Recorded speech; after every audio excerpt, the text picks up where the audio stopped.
वैसे तो कई साल पहले इस गांव का नाम मोती गांव हुआ करता था, क्योंकि तब ये गांव मोतियों की तरह चमकदार हुआ करता था। हर जगह हरियाली थी, घने घने जंगल हुआ करते थे, सभी लोग बहुत खुश रहा करते े। पर एक दिन अचानक से इस गांव में एक विदेशी रहने के लिए आया और इस गांव को उसकी नजर लग गई। ओह माय गॉड, ये गांव तो बहुत ही सुंदर है। हाँ जी सर, गांव तो बहुत सुंदर है, इसीलिए तो इसका नाम मोती गांव है। पर माफ कीजिए, मैंने आपको पहचाना नहीं। कैसे पहचानोगे? मैं पहली बार जो गांव में आया हूँ। दरअसल मैं यहाँ का रहने वाला नहीं हूँ, दूर शहर से आया हूँ। अच्छा, तो आप यहाँ घूमने आए हैं? सच कहूँ तो हाँ, पहले मैं यहाँ घूमने के लिए ही आया था, पर अब। इतना कहकर वो आदमी चुप हो जाता है और मन्नू बड़ी ही जिज्ञासा से उससे पूछता है, पर अब क्या हो गया? क्या यहाँ की सुंदरता ने आपका मन मोह लिया है और अब आप यहाँ से वापस नहीं जाना चाहते? हाँ, मेरा मन यहाँ से वापस जाने के लिए तो नहीं कर रहा, पर मेरे यहाँ रहने का कारण कुछ और ही है। क्या कारण है आपका यहाँ रुकने का? मुझे भी बताइए। हाँ हाँ, जरूर बताऊंगा, पर पहले समय तो आने दो। तब तक मैंने जो सोचा है उस प्लान पर थोड़ा काम तो कर लूं। अच्छा, आप बाहर से आए हैं और नई सोच के आदमी मालूम होते हैं। आपने जो सोचा होगा अच्छा ही सोचा होगा। जब आपको ठीक लगे तो आप मुझे बता दीजिएगा। ठीक है, पर तुम्हें इस काम में मेरी मदद करनी होगी। मैं जरूर करूंगा, आपको जो भी मदद चाहिए होगी मैं करूंगा। ठीक है, फिर जल्दी ही तुमसे मिलने आऊंगा। अब बरदाप वहाँ से जाने लगता है, पर मन्नू की समझ में कुछ नहीं आता कि आखिर वो चाहता क्या है।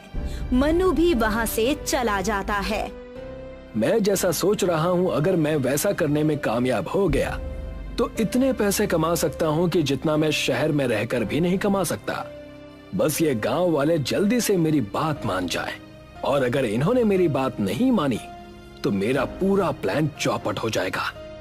बरदाप आजकल अपने काम को लेकर इतना ज्यादा गहनशील हो गया था कि वो न तो रात को ठीक से सो पाता था और न ही खाना पीना समय पर खाता था। हर समय वो अपने आप में खोया रहता था और अपनी नोटबुक में कुछ डिजाइन बनाया करता था। अब बहुत हो गई थियरी, अब प्रैक्टिकल का टाइम है। अब गांव वालों से मिलना ही पड़ेगा और उन्हें अपने प्लान के बारे में बताना होगा। बरदाप मन्नू के घर जाता है। मन्नू, ओ मन्नू, बाहर आओ, मुझे तुमसे कुछ बात करनी है। मन्नू घर पर नहीं है, अभी अभी गांव की पंचायत की बैठक से उसको बुलावा आया था, वहीं गया है। पर तुम कौन हो? जी मैं उसका दोस्त हूँ, शहर से आया हूँ, मुझे उससे मिलना था। पर कोई बात नहीं, मैं पंचायत वाली जगह पर जाकर उससे मिल लूंगा। यहाँ से बरदाप सीधे गांव के मैदान की तरफ चल पड़ता है, जहाँ पर मोती गांव की पंचायत बैठी हुई थी। वहाँ पर पहुंचकर बरदाप देखता है कि मन्नू भी पंचायत में लोगों की समस्याओं को हल कर रहा है और सभी लोग उसकी बात को ध्यान से सुन भी रहे हैं। ये मन्नू तो बड़े काम की चीज है, लगता है गांव वाले से बहुत मानते हैं। बरदाप पंचायत के खत्म होने का इंतजार करता है और कुछ देर में पंचायत खत्म हो जाती है और मन्नू जैसे ही घर जाने के लिए मुड़ता है तो उसकी नजर बरदाप पर पड़ती है और वो उसके पास आता है। अरे आप यहाँ कैसे? तुमसे मिलने तुम्हारे घर गया था, तो माँ जी से पता चला कि तुम यहाँ आए हो, तो मैं भी यहीं चला आया। बताइए क्या बात है? जो बात मैं आज तुमसे और गांव वालों से करने वाला हूँ, उसके लिए इससे बेहतर जगह और कोई नहीं हो सकती। इससे पहले कि बाकी लोग अपने अपने घर चले जाएं, तुम सबको पंचायत में फिर से जमा कर लो, फिर मैं सबको एक साथ बताऊंगा कि मैं क्या कहना चाहता हूँ। बरदाप के कहने पर मन्नू सभी गांव वालों को फिर से इकट्ठा कर लेता है और बरदाप सभी लोगों से बात करना शुरू करता है। मैं शहर से आया हूँ और इस गांव को विकसित करना चाहता हूँ। वैसे तो आपके गांव में कोई बुराई नहीं है, पर विकास का होना बहुत जरूरी है।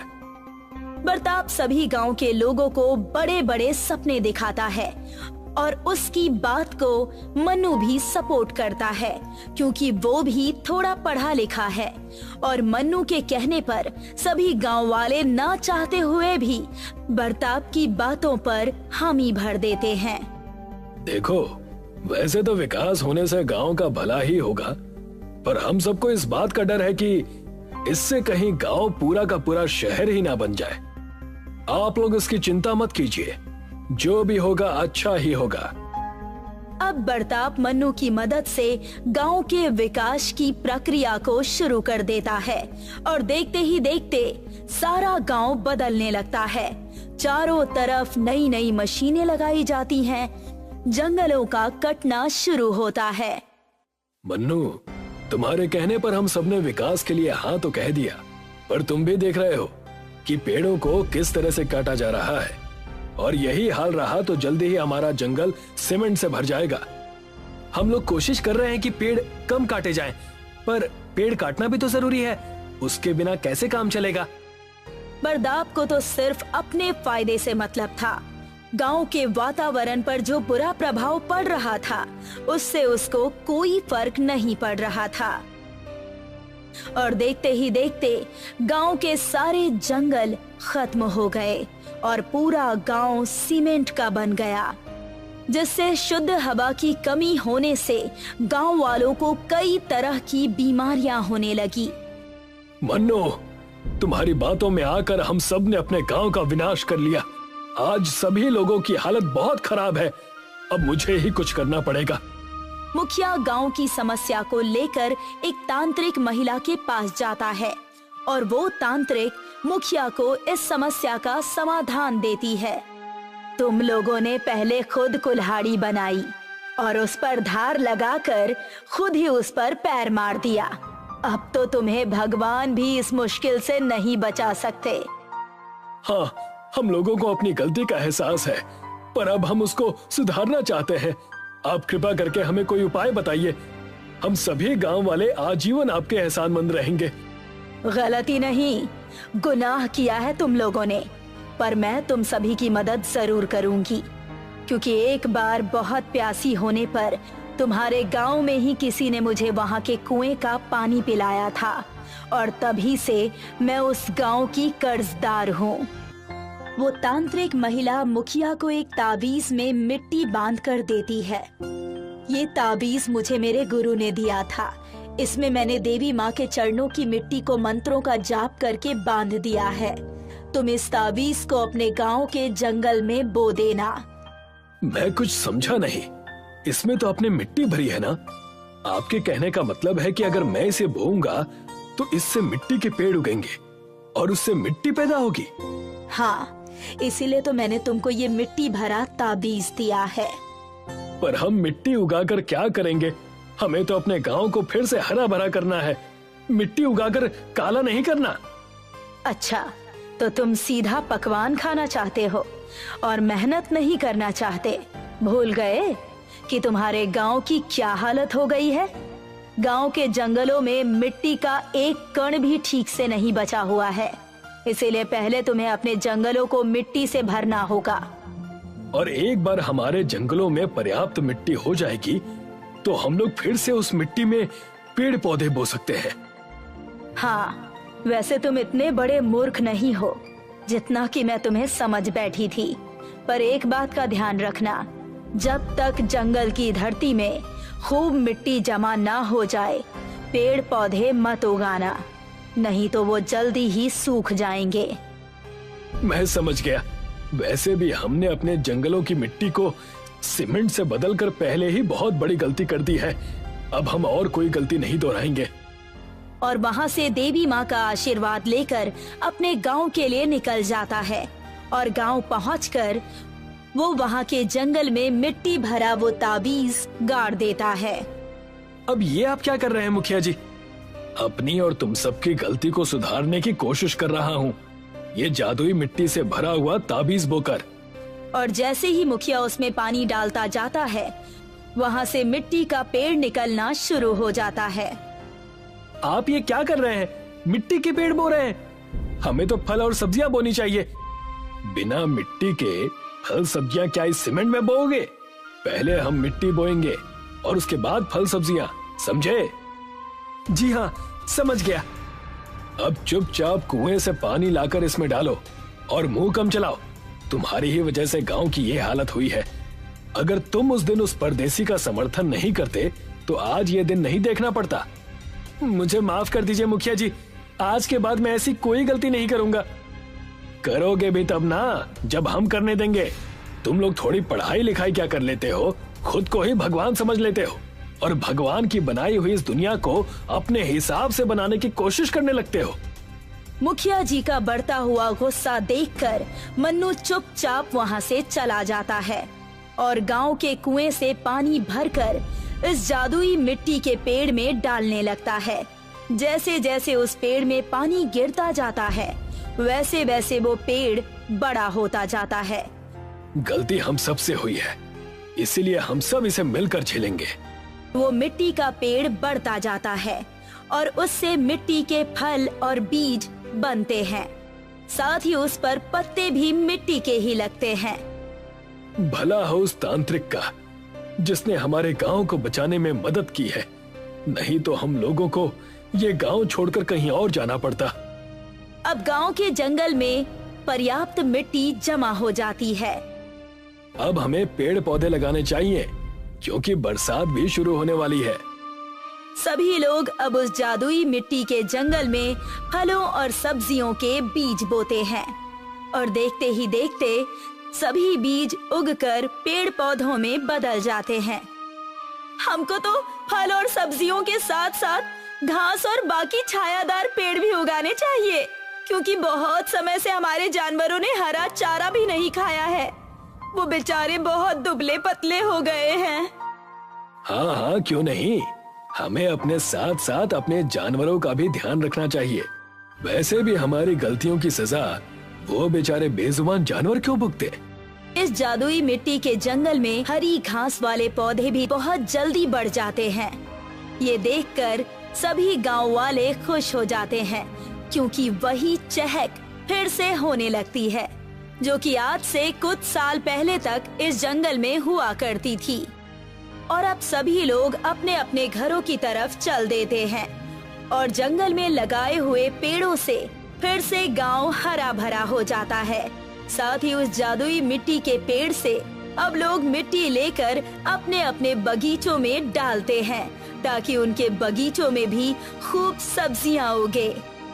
अब मुझे एहसास हो गया है कि प्रकृति से छेड़छाड़ करना, ऐसा करना हमारे खुद के लिए ही नुकसानदायक है।